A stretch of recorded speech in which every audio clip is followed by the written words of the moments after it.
Jesus, talking to his disciples in Mark chapter 2, makes a very interesting statement about wineskins. Let's look at that in chapter 2, verses 22. And no one pours new wine into old wineskins. Otherwise, the wine will burst the skins, and both the wine and the wineskins will be ruined. No, they pour new wine into new wineskins. How many of you enjoy new things in your life? Chances are, if you enjoy change, the word new is always almost exciting to us, mostly exciting to us. Every time we hear something called new. But for those of us who don't really like change, then the word new is usually stressful for us. But if we are honest to ourselves, every time we allowed a change to take place so that a new thing can happen, we have realized that we have always grown from where we are to a better place, became better person, better people. New experiences usually lead us to a season of growth. They take us through the seasons of change, and that change brings growth within us. Personally, corporately, as a family, in many ways, we see a change within us, growth within us. When I became a father the first time, I had no idea how to be a father. I was stressed. Half of the time, I wasn't sure how to take care of my children. All the old thinking, all the old strategies that I had, or the experience that I had in the past, never really actually helped me to this new thing that is in my hand. While this is bringing joy to me, it is also bringing stress to me. But at the same time, this parenthood had actually helped me to become better as a person. It in fact brought a rapid change and brought a growth within me, and it helped me to dismiss what my old lifestyle was and change my lifestyle, adjust my behavior patterns, adjust the way I think and do things in order to enjoy the new thing that is placed in my life. I had to immediately replace old with new, with helpful things, new helpful things. So that's the analogy that Jesus is trying to give to his disciples in Mark chapter 2, when he's talking about old wineskins with new wine. You see, when a new wine is being fermented, it releases gases. Now, these when this wine is being fermented and it's releasing gases, only a new wineskin can actually hold firm, can withstand the expansion caused by the gases released through wine. Now, putting a new wine into old wineskin, which is no longer pliable, is asking for trouble. That's what Jesus was trying to say. The expansion of the fermenting of gases will stress it beyond its breaking point, causing the old wineskin to burst. Both wine and the skin then are lost. It's ruined. The whole process is ruined. In the same way,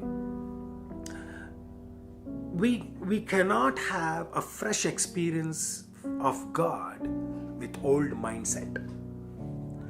Just like how the 10 spies out of the 12 who went to explore the promised land came back with a bad report about the promised land.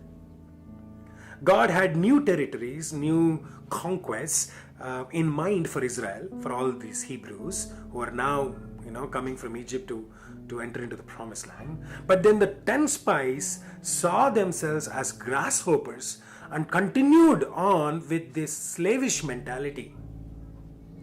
And that confined them from exploring new things, from conquering new things in their lives.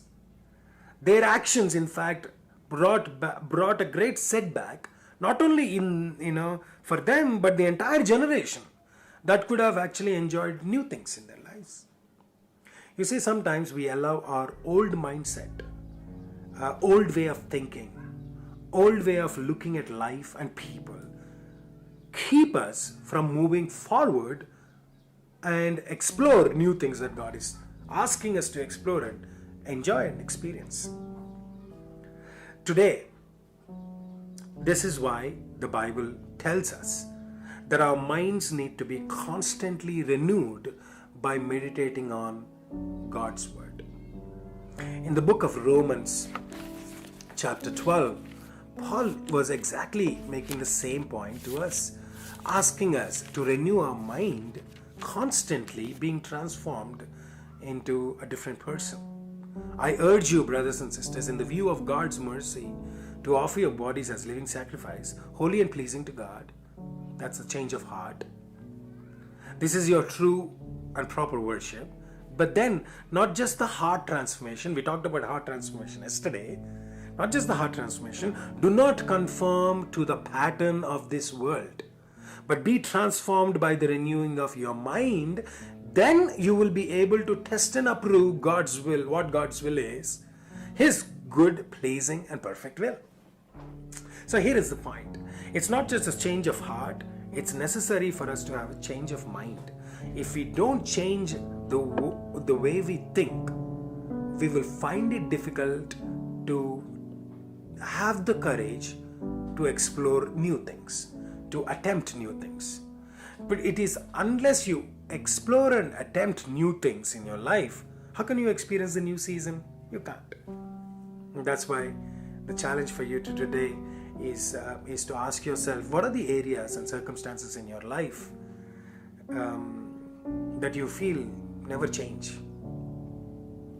Take some time to allow God to change your mindset and perspective on those areas.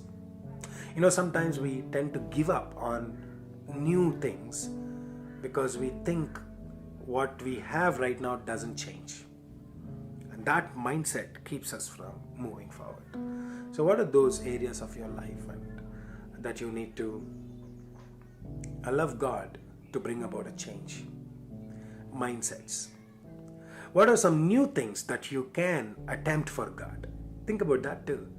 While you do reflect on what are things that are stopping you from exploring, you also need to think about what are the new things that God is asking you to, new areas of exploration that you need to make in new ways that you can find to serve Him in this season. That way, this new season can actually become fruitful for you. So think about that today and ask God, God, renew my mind through your Spirit, through your Word. Give me your perspective to look at my circumstances in a fresh way. Give me a new attitude to serve you with courage. And I'm ready to learn, God. If you pray that prayer, God will help you to learn, change, and grow. You're ready to allow the new wine to be poured into your new wineskin, the mindset. God bless you. Have a wonderful day.